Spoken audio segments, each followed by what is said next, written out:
নমস্কার প্রিয় দর্শক, আপনারা দেখছেন দ্য কেবি নিউজ প্লাস। আপনাদের সঙ্গে কথা বলছি আদিত্য। প্রত্যেক বছরের মতো এবছরও যথারীতি রামনবমীর মিছিল ঘিরে মিছিলে অংশগ্রহণকারীদের আবেদন এবং রাজ্য সরকারের তরফে আপত্তি, বাধা দান ইত্যাদির বিষয় নিয়ে কলকাতা হাইকোর্টে মামলা হয়েছিল, সেটা আপনারা ইতিমধ্যে জানেন। তবে আজকে কলকাতা হাইকোর্ট সেই মামলার রায়ে যেটা জানিয়েছেন যে রামনবমীর দিন সংশ্লিষ্ট যে জায়গা নিয়ে আপত্তি ছিল রাজ্য প্রশাসনের, অর্থাৎ শ্রীরামপুর এলাকা, সেই শ্রীরামপুর জিটি রোডের ওপরে যে 700 মিটার এলাকা, যে এলাকাটাকে স্পর্শকাতর বলে মনে করে রাজ্য সরকার, এবং যে এলাকায় গত বছর গন্ডগোলের একটা অভিযোগ উঠেছিল, গন্ডগোলের একটা ঘটনা ঘটেছিল।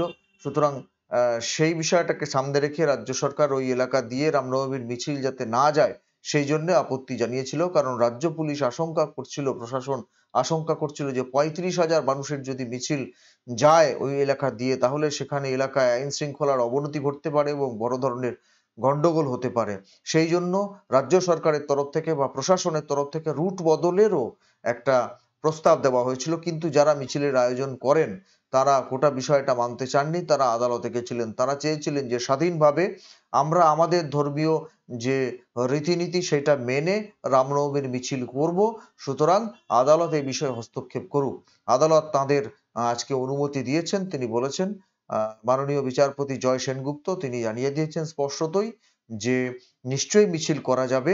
শ্রীরামপুরের ওই জিটি রোড এলাকায় 700 মিটার এলাকা জুড়ে যে এলাকাটাতে একটু স্পর্শকাতর এবং সমস্যা সংকুল বলে রাজ্য প্রশাসন মনে করে, সেখানে মিছিল করা যাবে না বলে রাজ্য পুলিশ প্রশাসন আপত্তি করেছিল, কিন্তু আদালত সম্পূর্ণ সেটাকে খারিজ করে দিয়ে বলেছে ওই এলাকায় মিছিল করা যাবে, করতে পারবে।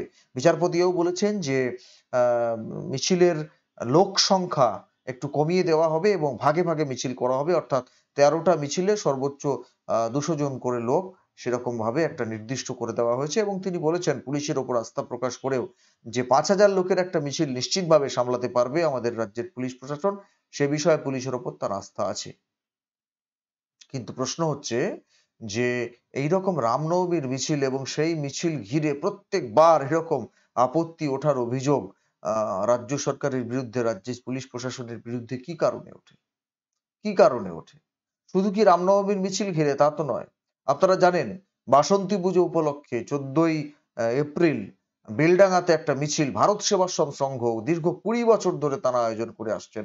সেখানে ছাত্রছাত্রী থেকে শুরু করে সাধু সন্ত, ভারত সেবাশ্রম সংঘের যারা সাধু সন্ন্যাসী সন্ত তারা তো থাকেনই, সাধারণ মানুষের ব্যাপক অংশগ্রহণ থাকে।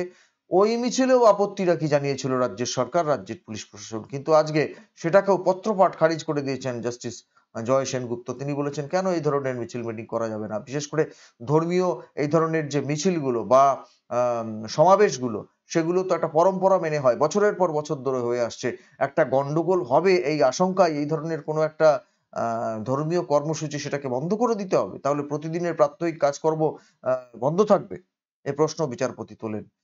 পাশাপাশি আহ, যারা মিছিলকারী বা আরো বলা ভালো এই বেলডাঙ্গার ক্ষেত্রে ভারত সেবা সংঘের যিনি আইনজীবী ছিলেন বিল্লদল ভট্টাচার্য, তিনি এই স্পষ্ট এই কথাগুলো বলেন যে প্রাত্যহিক কাজকর্ম কি আমাদের বন্ধ রাখতে হবে, একটা কোথাও আশঙ্কা হবে বলে। পাশাপাশি এই প্রশ্নটাও রাজ্যের সাধারণ মানুষের মনে ঘুরপাক খাচ্ছে। এই যে গতকাল ঈদ, পবিত্র ঈদ গেছে সংখ্যালঘু সম্প্রদায়ের মানুষজনের, তারা সেখানে যথেষ্ট সংখ্যায় মানুষ অংশগ্রহণ করেছেন, সেখানে তো কোথাও কোনো রকমের অপ্রীতিকর ঘটনা ঘটার খবর পাওয়া যায়নি। সেখানে তো কোথাও রাস্তা জুড়ে নামাজ পড়া হয়েছে, সেখানে কোথাও অসংখ্য প্রচুর মানুষ সমবেত হয়ে তারা বিভিন্ন রকমের ধর্মীয় তাদের যে নির্দিষ্ট আচরণ সেগুলো করেছেন। শুধু তাদের মানুষ নন, অন্যান্য বিভিন্ন সম্প্রদায়ের মানুষ তারাও তাদের এই উৎসবে অংশগ্রহণ করেছেন। রাজ্যের মাননীয় মুখ্যমন্ত্রী যেমন প্রায়ই বলে থাকেন ধর্ম যার যার, উৎসব সবার। তো সব সম্প্রদায়ের মানুষ গিয়ে সেখানে অংশগ্রহণ করেছেন, সেখানে তো কোনো অপ্রীতিকর ঘটনা ঘটেনি। তাহলে রামনবমীর মিছিল উপলক্ষে কেন এই ধরনের অপ্রীতিকর ঘটনা ঘটার একটা আশঙ্কা তিনি করেন কেন? আর আজকে রাজ্যের মাননীয় মুখ্যমন্ত্রী তিনি দিনহাটাতে সমাবেশ করেছেন, বক্তব্য রেখেছেন সেখানে। তিনি সেখানে বলেছেন যে ওরা রামনবমীতে মিছিল করবে। ওরা মানে কারা? ওরা মানে কারা? বিরোধী দলনেতা শুভেন্দু অধিকারী তিনি আজকে নাটাবাড়িতে বক্তৃতা করেছেন, সেখানে তিনি বলেছেন যে ওরা মানে কারা? এই প্রশ্ন তিনি তুলেছেন যে ওরা মানে, আপনি যখন রেড রোডে সংখ্যালঘু সম্প্রদায়ের মুসলিম ভাই বোনেদের তাদের নামাজে উপস্থিত হন সেটা আপনাদের, আর যখন এই হিন্দু সনাতনীরা তারা যখন রামনবমীর মিছিল বার করেন তখন বলেন ওরা কেন, এই আমরা ওরা কি জন্য, কি জন্য? আর তিনি ওই যে ইফতারের সমাবেশ সেখানে গিয়ে বলেন কেন যে বিজেপিকে ভোট দেবেন না, বিজেপিকে ভোট দিলে আপনাদের সিএএ করে দেশ ছাড়া করবে কেন? সেরকম একটা ধর্মীয় অনুষ্ঠানে গিয়ে, ধর্মীয় একটা সমাবেশে গিয়ে সেখানে রাজনীতির কথা বলেন কেন? সেখানে ওই প্রসঙ্গ কেন তোলেন মাননীয় মুখ্যমন্ত্রী? আর এই রামনবমীর মিছিল ঘিরে প্রত্যেকবার এই ধরনের একটা আপত্তির অভিযোগ কিসের জন্য উঠবে? কিসের জন্য উঠবে রাজ্যের পুলিশ প্রশাসনের বিরুদ্ধে? কেন যারা মিছিল করবেন তাদের ধর্মীয় আচার পালনের জন্য বারে, বারে আ আদালতের দ্বারস্থ হতে হবে এবং আদালত থেকে অনুমতি নিয়ে আসতে হবে?